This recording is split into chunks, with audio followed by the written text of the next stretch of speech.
Hi friends, అందరికీ నమస్కారం. So ఈరోజు ముఖ్యంగా చూసినట్లయితే ఆంధ్రప్రదేశ్లో జరిగినటువంటి ఎన్నికలు ఏవైతే ఉన్నాయో అవి ఒక రేంజ్లో జరిగాయని చెప్పొచ్చు. ఎందుకంటే వైఎస్ జగన్ చేసినటువంటి రౌడీ రాజకీయాలకు స్వస్తి పలకడానికి తెలుగుదేశం, జనసేన అండ్ బీజేపీ ఈ మూడు పార్టీలు కూడా ఏకమైపోయి ఒక కూటమిగా ఏర్పడి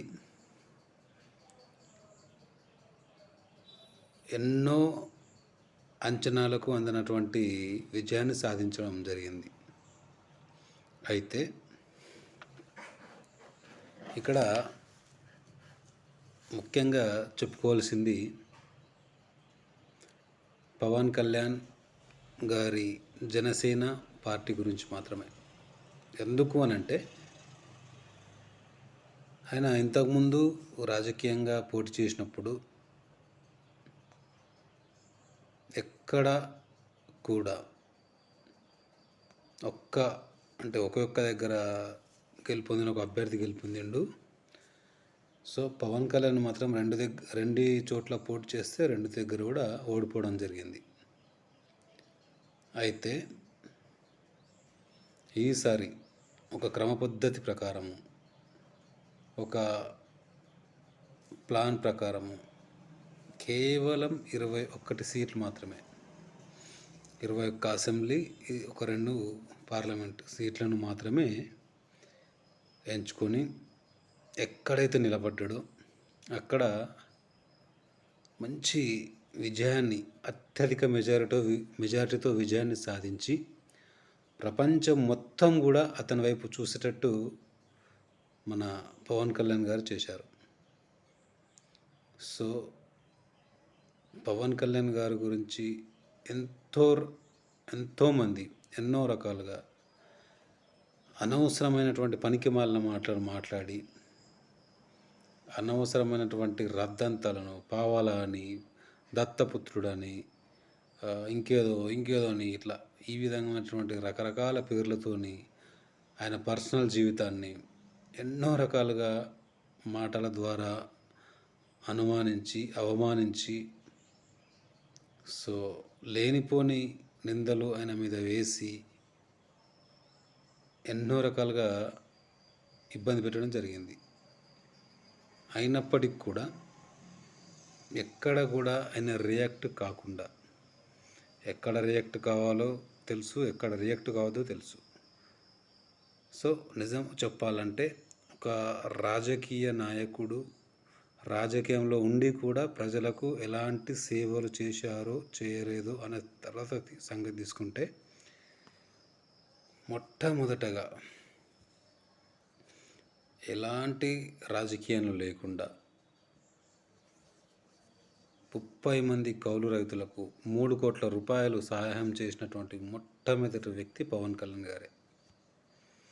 అండ్ ప్రతి దాని మీద స్పందించే గుణం ఉన్నటువంటి పవన్ కళ్యాణ్ గారిని ఎన్నో రకాలుగా ఇబ్బంది పెట్టినటువంటి ఈ వైసీపీ కానీ, ఈ వైసీపీ ఉన్నటువంటి పార్టీ వాళ్ళు కానీ, ఎవరైనా సరే నానా రకాలుగా ఇబ్బంది పెడితే వాటన్నింటిని తట్టుకొని ఎదురుగా నిలబడి నేటి రాజకీయంలో ఒక ఉన్నత స్థాయిలో విజయం సాధన జరిగింది.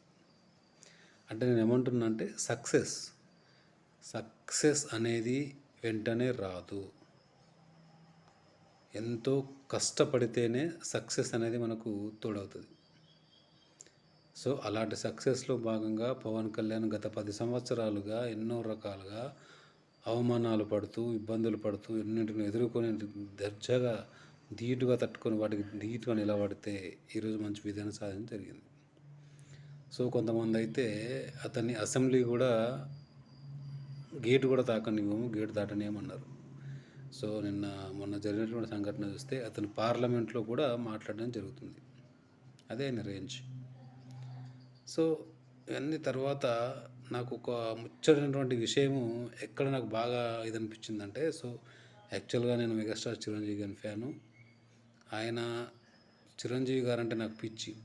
అలాంటిది మొట్టమొదటిసారిగా పవన్ కళ్యాణ్ గారు అన్నయ్య దగ్గరికి వెళ్ళిన తర్వాత అన్నయ్య చిరంజీవి గారు చేతుల్ని ఈ విధంగా తీసుకొని కౌగిలించుకుందాము తమ్ముడు వచ్చాడు అనే లోపు తమ్ముడు కౌగిలించుకోకుండా పవన్ కళ్యాణ్ గారు అన్నయ్య కాళ్ళ మీద పడి అబ్బా, ఆ సన్నివేశం అయితే అసలు జీవితంలో మర్చిపోలేదు అది. సో కాబట్టి ఎప్పటికైనా గుర్తుపెట్టుకోండి, ఎక్కడ నెగ్గాల కాదు ఎక్కడ తగ్గాలో కూడా తెలిసినటువంటి గొప్ప వ్యక్తి పవన్ కళ్యాణ్ గారు అండ్ మెగాస్టార్ చిరంజీవి గారు, మెగా ఫ్యామిలీ. సో ఇక నుంచి అయినా కొంచెం ఎవరైనా సరే మనం మాట్లాడే ముందు ఒక వ్యక్తి టైం బాగలేనప్పుడు మాట్లాడకుండా ఉంటే చాలా మంచిది. కానీ ప్రతిరోజు ఒక వ్యక్తికి టైం అంటూ వస్తుంది. ఈరోజు ఉన్నది రేపు ఉండకపోవచ్చు, రేపు ఉన్నది ఎల్లుండి ఉండకపోవచ్చు, ఎల్లుండి ఉన్నది ఆవులు ఉండకపోవచ్చు. కాబట్టి ఎప్పుడైనా సరే ఎవరినైనా సరే చులకన చూసి ఎగతాళి చేసి మాట్లాడకుండా ఉంటే చాలా మంచిది. దానికి ఉదాహరణ శ్రీ కొన్నెతెల్ల పవర్ స్టార్ పవన్ కళ్యాణ్ గారే. సో నేనైతే చాలా హ్యాపీ. మెగాస్టార్ అన్నయ్య కాళ్ళ మీద పడి ఆ సన్నివేశం చూస్తే కళ్ళకి నీళ్ళు వచ్చినాయి. సో చాలా హ్యాపీ. ఎక్కడ నెగ్గాలో కాదు ఎక్కడ తగ్గాలో కాదు ఎక్కడ నెగ్గాలో తెలిసినటువంటి గొప్ప వ్యక్తి పవన్ కళ్యాణ్. మంచి విజయాన్ని సాధించి ప్రజలకు మంచి సేవ చేయాలని మనస్ఫూర్తిగా కోరుకుంటూ మీ గంగారాం. Thank you.